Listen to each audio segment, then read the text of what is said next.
பிரியமானவர்களே, இயேசு கிறிஸ்துவின் இணையற்ற நாமத்தில் உங்களை வாழ்த்துகிறேன். இந்த மன்னாற்றுடைய என்ற டெய்லி பாட்காஸ்டை கேட்கிற உங்கள் ஒவ்வொருவரையும் கர்த்தர் ஆசீர்வதிப்பாராக.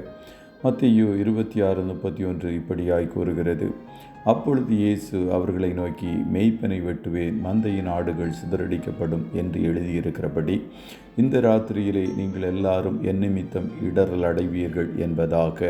மேய்ப்பனும் ஆடுகளும், ஷெப்பர்ட் அண்ட் ஷீப் என்ற தலைப்பின் கீழ் இன்றைய மன்னாவை தியானிக்கப் போகிறோம்.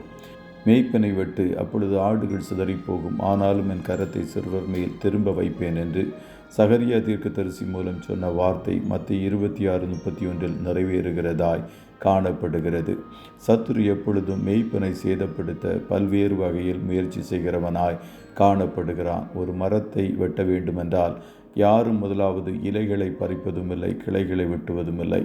மாறாக கோடரியை வேரின் மேல் வைத்து மரத்தை வெட்டுகிறவர்களாக காணப்படுவார்கள். அதுபோல தான் இந்நாட்களில் சத்துரு சபையில் இருக்கும் ஆடுகளை வெட்டுவதை பார்க்கலாம் சபையின் மேய்ப்பனை வெட்டுவதற்கு அதிகமாக செயல்படுகிறான்.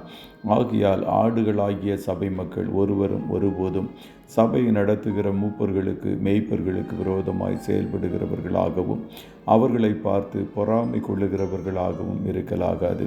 மேய்ப்பனாக இருக்கும்படி தெரிந்து கொள்ளப்பட்ட ஒவ்வொருவரையும் ஆண்டவரே பல நேரங்களில் கட்டாயப்படுத்தி அழைக்கிறார். மோசே, நான் வாக்கு வல்லவன் அல்ல, நான் திக்குவாயும் மந்தனாவும் உள்ளவன் என்றும், நீர் வேறு யாரையாவது அனுப்பும் என்றும் கூறும்போது கர்த்தர் அவன் மேல் கோபம் மூண்டவராய் அவருடைய ஊழியத்திற்கு அழைத்தார்.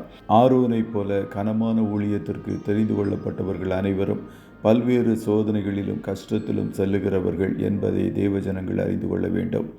எரேமியாவை ஆண்டவர் அழைக்கும் போது, நான் பேச அறியேன், சிறு பிள்ளையாயிருக்கிறேன் என்பதாக சொல்லுவான். அதற்கு கர்த்தர் சொல்லுவார், நான் சிறு பிள்ளை என்று நீ சொல்லாதே, நான் உன்னை அனுப்புகிற எல்லாரிடத்திலும் நீ போய் நான் உனக்கு கட்டளையிடுகிறவைகளை எல்லாம் பேசுவாயாக என்பதாக. மேய்ப்பர்களுக்கு பல்வேறு பொறுப்புகளும் அழுத்தங்களும் உண்டு என்பதை அறிந்து கர்த்தருக்காக உத்தமமாய் ஓடுகிற மேய்ப்பர்களை தாங்குகிற நல்ல ஆடுகளாய் சபை மக்கள் காணப்பட வேண்டும். எலியா சொல்லுவான், போதும் ஆண்டவரே, என் உயிரை எடுத்துக்கொள்ளும் என்பதாக. இயேசுவுக்கு தலை சாய்க்க இடமில்லாமல் இருந்தார். இப்படிப்பட்ட சூழ்நிலையில் தான் பல்வேறு மேய்ப்பர்கள் காணப்படுகிறார்கள். மேய்ப்பர்கள் ஆடுகளுக்காக, அதாவது சபை ஜனங்களுக்காக போதுமான அளவிற்கும் அதிகமாகவே ஜெபித்து விட்டார்கள். இந்த நிலை மாறி சபை மக்கள் ஊழியர்களுக்காக, சபையின் தலைமை பணியில் இருப்பவர்களுக்காக ஜெபிக்கிறவர்களாய் ஜனங்கள் எழும்ப வேண்டும். மிக பெரிய அப்போஸ்தலன் பவுல் தனக்காக ஜெபிக்கும்படி சபை ஜனங்களை கேட்டுக்கொண்டார்.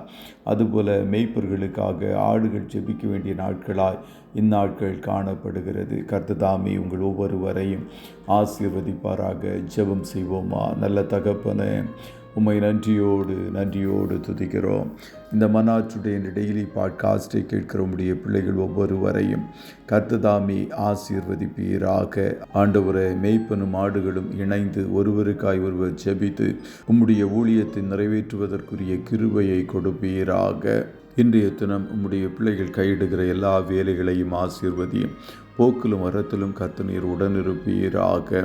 ஆட்டுக்குட்டியானவருடைய இரத்தத்தை ஒவ்வொருவர் மேலும் தெளிக்கிறேன். கர்த்தர் உம்முடைய பிள்ளைகளுடைய தேவைகளை எல்லாம் பரத்திலிருந்து சந்திப்பீராக. நன்மை செய்கிற கர்த்தருடைய கரம் உம்முடைய பிள்ளைகளோடு கூட இருந்து எல்லா நன்மைகளையும் கர்த்தர் நீர் இவர்கள் வாழ்க்கையில் கட்டளையிடுவீராக. இன்றைய தினம் உம்முடைய பிள்ளைகளுக்கு ஒரு ஆசீர்வாதமான நாளாயிருக்கட்டும். இயேசுவின் நாமத்தில் வாழ்த்தி ஜெபிக்கிறோம் நல்ல பிதாவே. ஆமே.